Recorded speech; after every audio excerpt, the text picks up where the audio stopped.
제4장. 아들들아, 아비의 훈계를 들으며 명철을 얻기에 주의하라.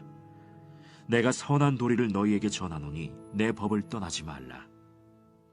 나도 내 아버지에게 아들이었으며 내 어머니 보기에 유약한 외아들이었노라. 아버지가 내게 가르쳐 이르기를 내 말을 내 마음에 두라. 내 명령을 지키라. 그리하면 살리라. 지혜를 얻으며 명철을 얻으라. 내 입의 말을 잊지 말며 어기지 말라. 지혜를 버리지 말라. 그가 너를 보호하리라.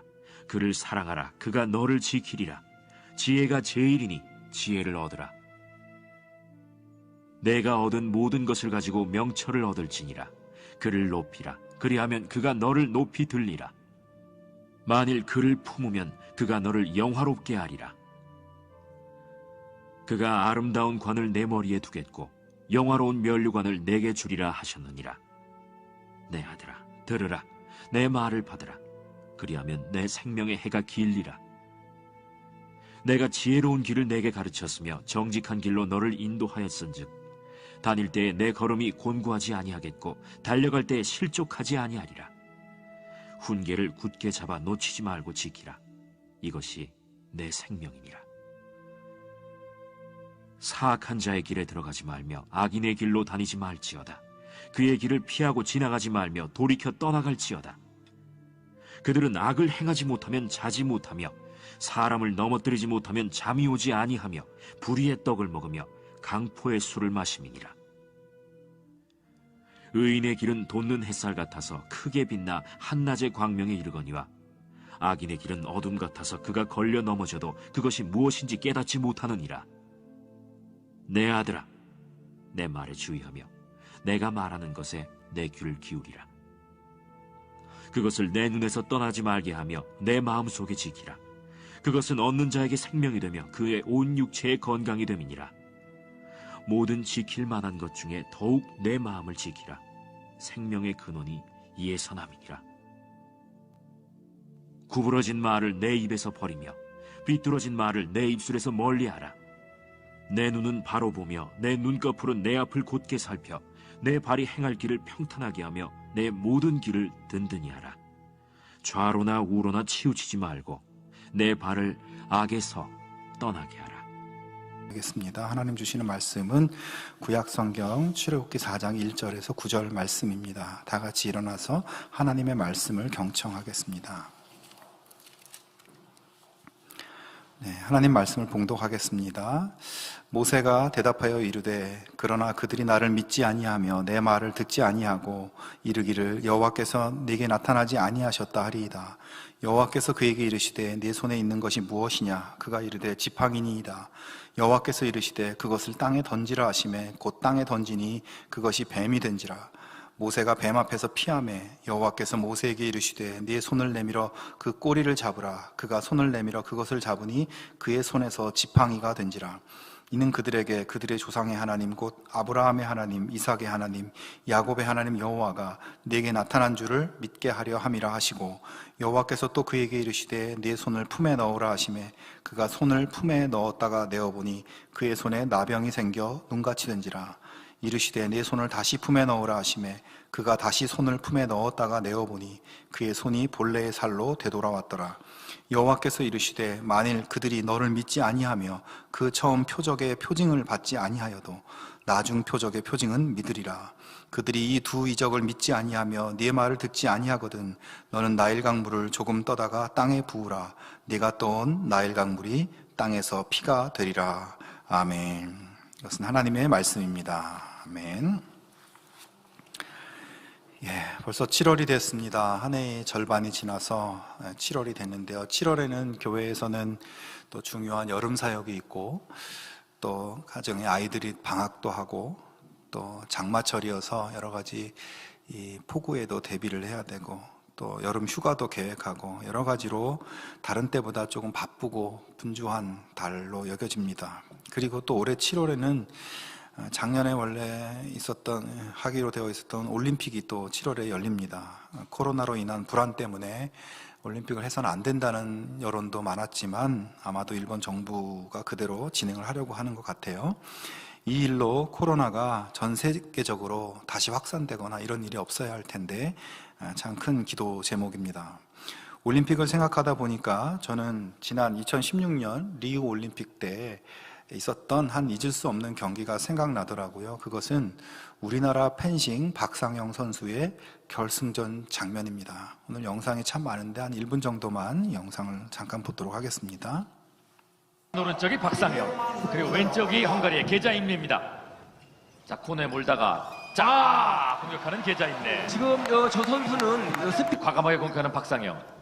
자, 본인의 장대 살려서 그렇죠. 공격합니다만은 지금도 맞고 찌르기를 했는데요. 거리가 좀 멀다 보니까 꽃을 피우는 선수 같아요. 네. 자, 지금 이제 13점이 게자임네고 9점이 박상영인데, 지금은 따라갈 점수는 됩니다. 네. 그러니까 14점 되기 전에 예. 박상영이 한 2포인트 정도는 좀 예. 따라가 준다면 그래야 되죠. 왜냐하면 네. 14.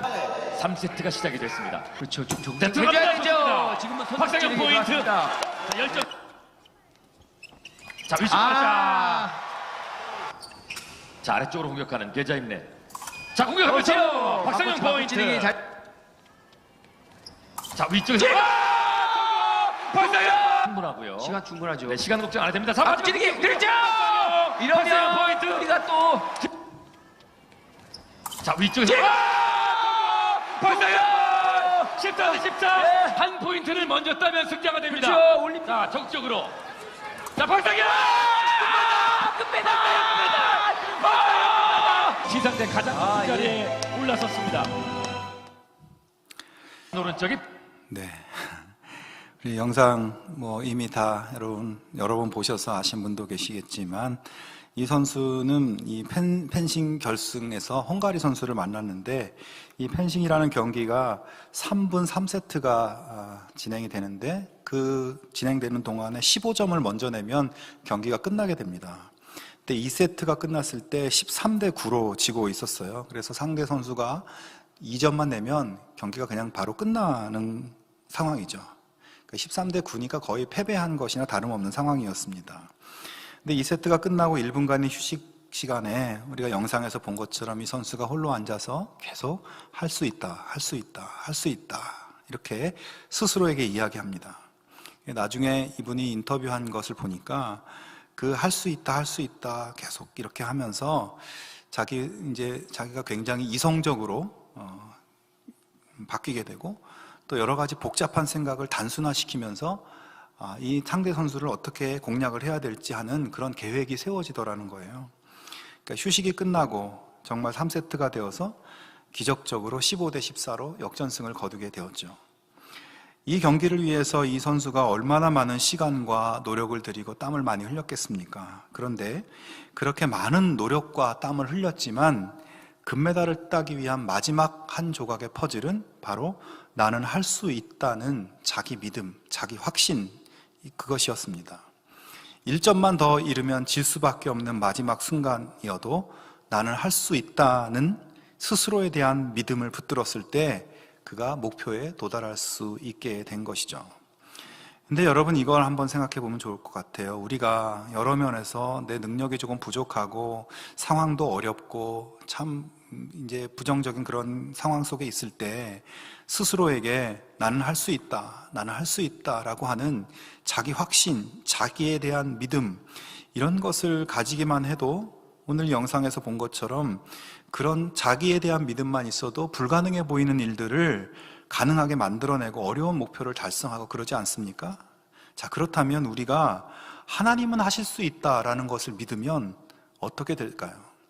나는 할 수 있다만 믿어도, 나를 믿어도 많은 일들을 이루어내는데 전능하신 하나님은 하실 수 있다.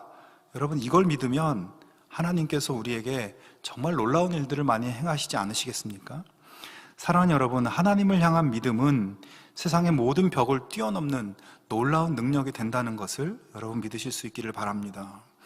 오늘 성경 말씀은 모세와 하나님의 긴 대화의 장면인데, 오늘 모세는 하나님께 계속해서 나는 할 수 없다라고 그렇게 주장하고 있습니다. 그렇게 외치고 있습니다. 지난주에 우리가 잠깐 본 것처럼 광야에서 이제 인생의 마지막 종착점을 향해 가고 있는 양치기 노인 모세에게 하나님이 내가 너를 이집트에 내 백성을 구원하기 위해서 너를 보내겠다라고 하는 말씀을 하시죠. 모세는 그 하나님 말씀을 듣고 하나님께 하나님 내가 누굽니까? 나는 도망자고 나는 살인자고 나는 양치기 늙은이일 뿐입니다. 제가 어떻게 이집트로 가서 어떻게 그들을 구원한단 말입니까? 그건 말이 안 됩니다 라고 항변을 하죠. 하지만 하나님께서는 어떻게 하셨죠? 내가 반드시 너와 함께 하리라 이 말씀하시면서 그를 보내고자 하는 뜻을 굽히지 않으십니다. 하나님께서 함께 하시겠다는 말씀을 들은 모세가 하나님 좋습니다. 그럼 제가 하나님 그 말씀 믿고 가보겠습니다. 하나님 나와 함께 하신다고 약속하셨으니 그 약속 믿고 내가 해보겠습니다 라고 했으면 참 좋았겠지만 그는 그렇게 하지를 못했어요. 오늘 1절에 보니까 이런 말을 합니다. 그들이 나를 믿지 아니하며 내 말을 듣지 아니하고 이르기를 여호와께서 내게 나타나지 아니하셨다 하리이다. 자, 이 말은 이 모세가 하나님 앞에 핑계를 대고 있는 건데요. 40년 전으로 한번 거슬러 올라가 보면 40년 전에 모세는 이집트 왕자였죠. 그런데 자기 동족을 심하게 학대하고 때리고 모욕하고 학대하는 괴롭히는 이집트 감독자를 이 모세가 죽였습니다. 이스라엘 모든 사람들이 이집트인들에게 정말 찍소리 못하고 당하고 있을 때 모세가 굉장히 영웅적인 행동을 한 것이죠. 그래서 모세는 당연히 이스라엘 사람들이 자신을 옹호해주고 자신을 환호해 줄 알았어요. 그렇지만 현실은 그렇지 않았죠. 오히려 백성들은 살인자 모세를 차갑게 외면해 버립니다. 왜 그랬을까요? 그 당시 사람들이 모세를 믿지 못했기 때문입니다. 여러 가지 이유가 있었겠지만 모세가 히브리인이긴 했지만 이스라엘 백성들은 이집트의 노예로 생고생하고 중노동하고 있을 때 이 사람은 왕궁에서 왕자로 호의호식하고 있었던 사람이죠. 왕궁에서 왕자로 살고 있는 모세가 우리 히브리인들의 편인지 저 사람이 이집트 정부 편인지 믿을 수가 없는 거죠. 그래서 그는 동족의 지지를 받지 못하고 할 수 없이 도망칠 수밖에 없었습니다. 자, 그렇게 이스라엘 사람들에게 버림받았던 모세가 40년 만에 돌아왔어요. 세월이 흘러서 백발 노인이 되었습니다. 그런데 그가 크게 성공해서 돌아온 것이 아니에요. 이렇게 보니까 무슨 큰 군대를 이끌고 온 것도 아니고 큰 부자가 돼서 돌아온 것도 아닙니다. 이전보다 더 형편없는 모습으로 돌아왔어요. 입고 있는 옷을 보니까 양치기 옷을 입고 있고 손에는 지팡이 하나 딸랑 들고 그렇게 빈털터리가 돼서 돌아온 것이죠. 자, 그런 모세가 사람들에게 여러분 하나님이 나에게 나타나셔서 당신들을 구원하라고 이렇게 나를 당신들 앞에 보내셨습니다. 그래서 내가 여기 왔습니다 라고 이야기하면 사람들이 뭐라고 할까요? 하나님이 당신한테 나타나셨다고? 하나님이 당신을 보내셨다고? 야, 그걸 우리가 어떻게 믿냐? 네 꼬라지를 봐라. 하나님이 당신을 보내셨다는 증거가 있으면 한번 보여줘 봐라. 그러면 우리가 믿어줄게. 자, 모세는 하나님 사람들이 분명히 이렇게 나올 텐데 그러니 저는 갈 수가 없습니다 라고 하나님께 거절하고 있습니다. 자, 이러한 모세의 핑계에 대해서 하나님께서는 모세에게 너 들고 있는 지팡이를 한번 땅에 던져봐라 이렇게 말씀하시죠. 모세가 지팡이를 던지니까 어떻게 됩니까? 지팡이가 뱀으로 변했어요. 깜짝 놀라서 뒤로 물러서자 하나님이 다시 말씀하십니다. 4절에 보면 네 손을 내밀어 그 꼬리를 잡아라. 자, 여러분 광야에서 40년 동안 양치는 일을 해왔던 모세는 수도 없이 뱀을 많이 봤을 거고 뱀도 많이 잡아봤을 거예요. 근데 여러분 혹시 뱀 잡는 거 영상이나 이런 거 보신 적 있나요? 이런 걸 보면 뱀 잡는 뱀 전문가들이 끝이 Y자로 생긴 긴 막대기를 가지고 이걸 가지고 뱀의 머리를 꽉 눌러서 이렇게 잡아요. 이게 없으면 손으로 뱀 머리를 꽉 움켜잡아서 뱀을 꼼짝 못하게 해서 잡습니다. 모세도 아마 그런 식으로 뱀을 많이 잡아봤을 건데요. 자, 그런데 하나님이 지금 뱀의 꼬리를 잡아라 이렇게 말씀하고 있어요. 굉장히 황당하고 또 주저되는 말씀이죠. 하나님 말씀대로 뱀 꼬리를 잡았다가는 뱀한테 물려 죽을 것입니다. 하지만 모세는 하나님 말씀 따라 뱀의 머리가 아닌 꼬리를 잡아요. 그 순간 그 무시무시한 뱀이 다시 지팡이로 변합니다. 자, 하나님은 지금 모세에게 백성들이 너를 못 믿겠다고 하면 지금 바로 이 기적을 보여줘라 말씀하고 계신 것이죠. 그리고 잠시 후 하나님께서는 또 한 가지 표적을 보여주십니다. 이번에는 모세에게 네 손을 가슴 품에 넣어보라는 거예요. 모세가 손을 품에 넣었다가 빼보니까 손에 나병이 걸려 있었습니다. 얼마나 깜짝 놀랐겠어요. 당시에 나병은 아주 악명 높은 전염병입니다. 피부가 이렇게 부패되고 썩어서 그리고 온몸이 그게 번져서 결국 죽음에 이르게 되는 불치병인데, 이 품에 넣었던 손이 그렇게 병에 걸렸으니까 얼마나 기겁을 했겠습니까? 어안이 벙벙해서 병든 손을 보며 황당해하고 있는데 모세에게 하나님이 다시 말씀하십니다. 너 그 병든 손을 다시 가슴에 넣어봐라, 품에 넣어보라는 거예요. 여러분, 사실 이 명령은 처음 명령보다 더 하기 힘든 명령이죠. 왜냐하면 지금 나병에 걸려서 진물이 흐르고 있는 이 손을 다시 품에 넣었다가 여기 가슴에 옮든지 뭐 다른 이 신체 부위에 옮으면 어떡합니까? 그래서 정말 주저되고 당황스러운, 더 하기 힘든 명령을 하나님께서 내리고 있어요. 뱀 꼬리를 잡을 때도 그렇고 나병에 걸린 손을 내 가슴에 넣으라고 할 때도 그렇고 정말 요즘 아이들 말로 심장이 쫄깃해지는 상황입니다. 하지만 모세는 하나님 말씀대로 가슴에 손을 다시 넣었다가 빼봅니다. 신기하게도 손은 정상으로 돌아오고 말끔해졌어요. 그리고 하나님은 모세에게 이스라엘 백성들이 너를 믿지 않는다면 이 표적을 보여줘라. 자, 그런데 하나님은 여기서 그치지 않고 또 말씀하십니다. 모세야, 그런데 그들이 이 두 표적을 보여줬는데도 그래도 믿지 않으면 그때는 한번 이렇게 해봐라. 이집트 나일강 물을 조금 떠다가 그들이 보는 앞에서 땅에 쏟아 부어봐라. 그러면 그 물이, 나일 강물이 피로 변할 것이다. 그러면 너를 믿게 될 거야. 여러분, 지금 하나님께서 모세에게 보여주시고 말씀하신 이 표적들은 1차적으로는 사람들이 야, 정말 대단하다, 모세가 진짜 하나님이 보낸 사람이 맞는가 보다, 이거를 믿게 만드는 의도를 가지고 있습니다. 그렇지만 이 표적들은 그런 표면적인 의미를 넘어서 영적인 어떤 의미를 갖고 있는 것들이에요. 먼저 지팡이가 뱀으로 변하는 표적을 생각해 보겠습니다. 당시 이집트 왕들이 쓴 왕관에는 여러 가지 장식이 달려 있는데 그 중에서 이 왕관 가운데 아주 크게 코브라 뱀 모양의 장식을 했다고 해요. 그리고 이 왕들이 손에 드는 지팡이에도 이 지팡이 머리 부분을 이 뱀 모양을 해서 새긴 그런 지팡이를 들고 있었다고 합니다. 그러니까 코브라 뱀 왕관을 쓰고 코브라 뱀 지팡이를 든 이집트 왕, 여러분 그 모습을 한번 상상해 보십시오. 그들이 그런 왕관과 그런 지팡이를 들은 이유가 무엇일까요? 이집트 왕이 뱀처럼 위협적이고 공격적이고 치명적이고 무시무시한 강력한 권력을 가진 그런 존재라는 것을 상징적으로 나타내는 것이죠. 그런데 오늘 하나님께서 모세에게 뱀 꼬리를 잡게 하시고 뱀을 지팡이로 변하게 만드셨습니다. 그 의미가 무엇일까요? 이집트 왕의 막강한 권세, 그 권력을 쳐부술 능력이 모세의 손에 주어졌다는 것을 의미하는 것입니다. 예전에는 이집트 왕의 권력과 위협 때문에 무서워서 도망갔던 사람이었는데 이제는 하나님께서 모세를 통해서 아주 간단히 아무렇지도 않게 이집트 왕을 굴복시킨다, 그 의미를 가지고 있는 것이에요. 두 번째 표적도 단순한 기적이 아니라 의미가 들어있죠. 말씀드렸듯이 나병은 불치병입니다. 걸리면 죽습니다. 전염력도 강해서 이게 걸리면 가정과 사회로부터 격리당합니다. 사람들이 다 무서워하고 도저히 치유가 불가능한 이 병을 하나님은 간단히 고치신다는 거예요. 하나님께는 불가능이 없다는 것입니다. 못 고칠 병이 없다는 것이에요.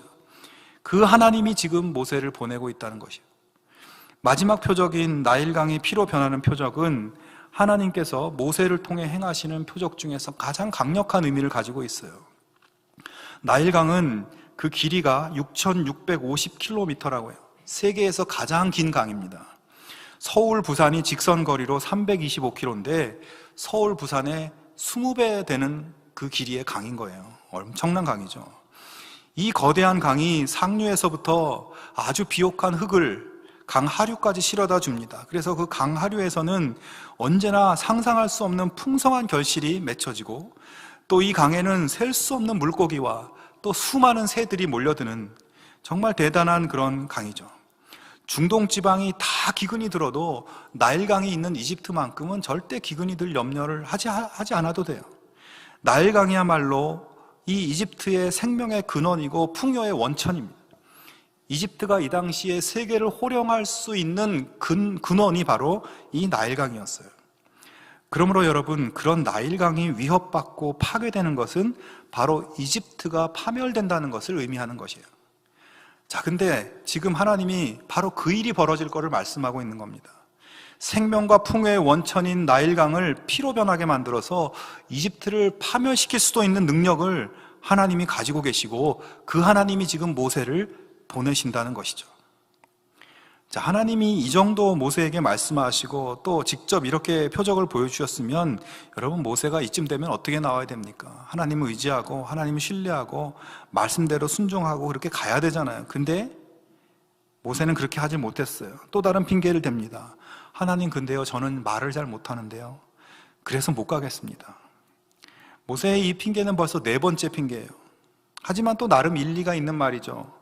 한 민족의 지도자에게 대중을 설득하고 대중을 움직일 수 있는 그런 말의 능력은 필수적인 것입니다. 근데 모세는 나는 그런 말솜씨, 그런 구변 능력이 없다고 하나님 앞에 이야기를 하고 있어요. 그러자 하나님은 뭐라고 말씀하시나요? 모세야, 그런 걱정하지 마. 누가 사람의 입을 창조했냐?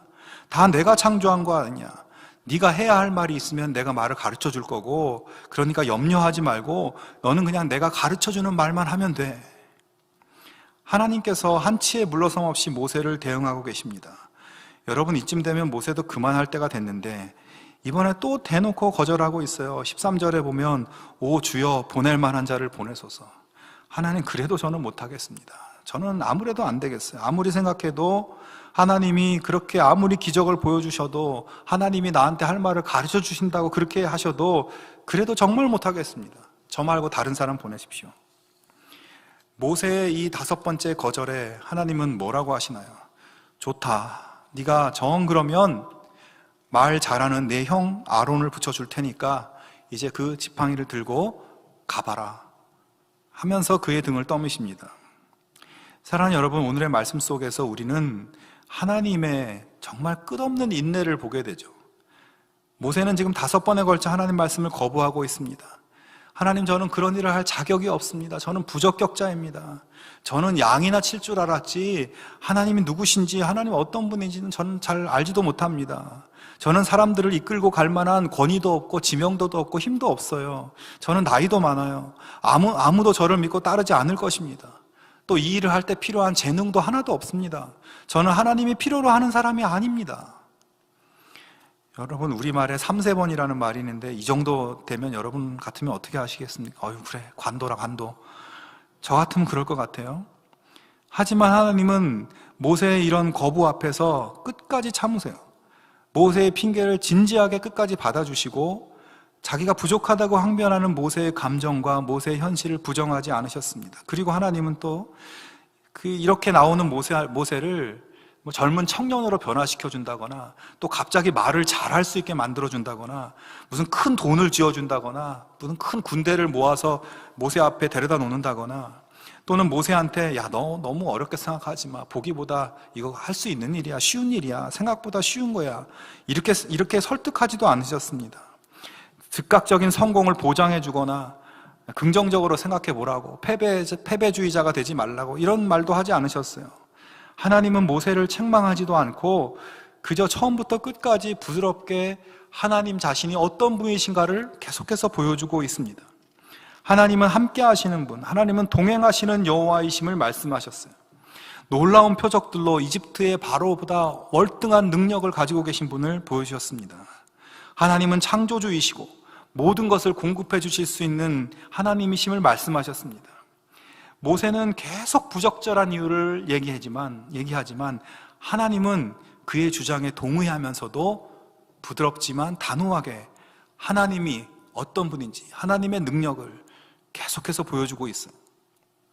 자, 그러므로 모세는 이제 부족한 자기를 보지 말고 보여주신 하나님을 믿고 가야 하는 것이죠. 모든 것을 창조하시고 모든 것의 주인이시고 불가능을 가능하게 하신 하나님, 모든 권력을 굴복시킬 수 있고 모든 질병을 고칠 수 있고 세상의 모든 풍요의 근원까지 다스리실 수 있는 능력의 하나님을 그가 믿고 신뢰하고 순종하며 가는 일만이 그에게 마지막 선택인 것이에요. 하나님의 끝없는 인내 앞에 결국 모세는 자신의 거절과 핑계를 내려놓고 지팡이 하나 들고 이집트로 들어가서 하나님의 구원 역사를 이루어냅니다.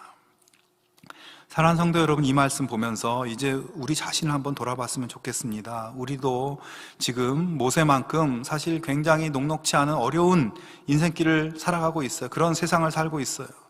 그냥 살기도 힘든데, 그냥 살아가는 것도 힘든데, 요즘은 코로나19 이것 때문에 얼마나 많은 어려움을 겪고, 또 이 상황이 길어지다 보니 하루하루 잘 버텨나가는 것이 얼마나 힘듭니까?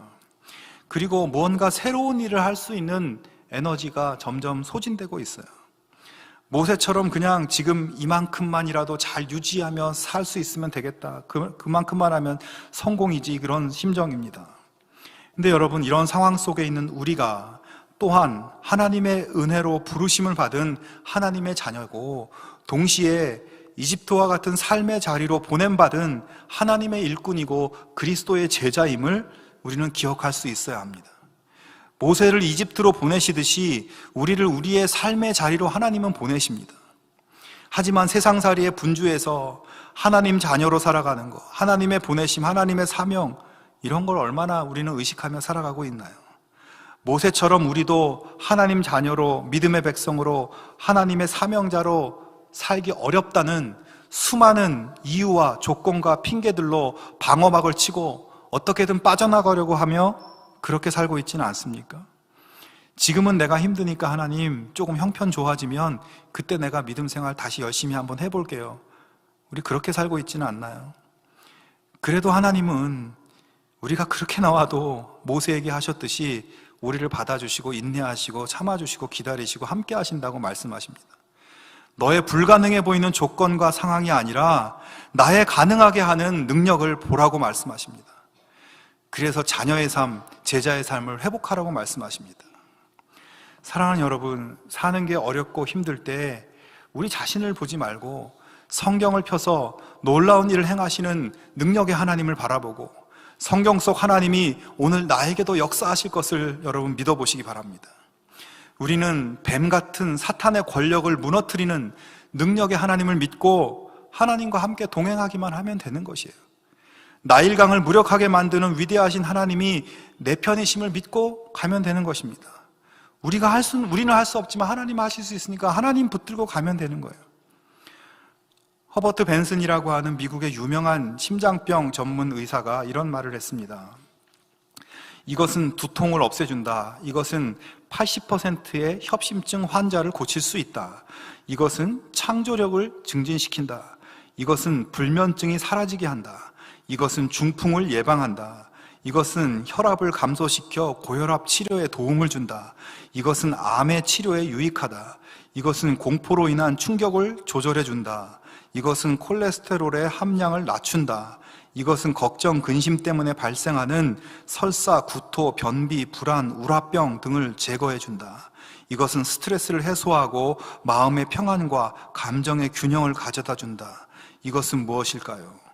바로 믿음입니다. 그러면서 이렇게 얘기해요. 이 박사님의 이야기입니다. 나는 결코 종교나 철학적인 것에 관심이 없습니다. 나는 과학자입니다. 그러나 과학적으로 내가 고찰한 바에 의하면 믿음이라는 현상이 방금 위에서 열거한 것과 같은 의학적인 효능이 있다는 것을 밝혀내었습니다. 사랑하는 여러분, 이 믿음을 가져보시기 바랍니다. 부족한 나를 보지 말고 하나님을 보고 하나님이 함께 하심과 하나님의 전능하심을 믿으시기 바랍니다. 힘들 때 더 많이 기도하면서 하나님 말씀을 더 가까이 하고 나에게 주시는 말씀에 순종할 수 있기를 바랍니다. 하나님 의지하면서 복음을 말하고 사랑을 실천하는 우리의 사명을 순종함으로 해보실 수 있기를 바랍니다. 나는 할 수 있다, 나는 할 수 있다고 하면서 나 자신을 믿어도 올림픽 금메달 따는데 전능하신 하나님을 믿고 의지하고 하나님 순종하면 우리가 어떻게 되겠습니까? 우리 육신이 건강해지고 우리 영혼이 더욱 풍성해지고 우리 삶은 아름다운 영적 결실로 가득 넘치고 우리 삶의 자리가 하나님의 나라로 만들어지게 될 것입니다. 열쇠는 하나님께 집중하고 하나님을 믿고 믿었으면 순종하는 것입니다. 멀어졌던 하나님과 가까워질 것을 다시 결단하고 이집트가 뒤집힌 것처럼 우리 삶이 놀랍게 변화되는 하나님의 역사가 우리 가운데 이루어지기를 주님의 이름으로 축원합니다. 함께 기도하겠습니다. 우리의 참 능력이 되시는 하나님 아버지, 우리의 연약함과 우리의 부족함이 하나님의 능력으로 채워지고 우리의 핑계와 우리의 거절이 순종과 감사로 바뀌게 하여 주시옵소서. 세상과 믿음의 경계선에서 미지근한 삶을 청산하게 하시고 하나님의 귀한 자녀로 그리스도의 신실한 제자로 살아낼 수 있는 힘을 공급해 주시옵소서. 나의 삶의 자리를 구원의 역사, 하나님의 나라가 이루어지는 현장으로 만드는 그 사명을 믿음의 순종으로 감당할 수 있게 하여 주시옵소서. 예수님의 이름으로 기도하옵나이다. 아멘.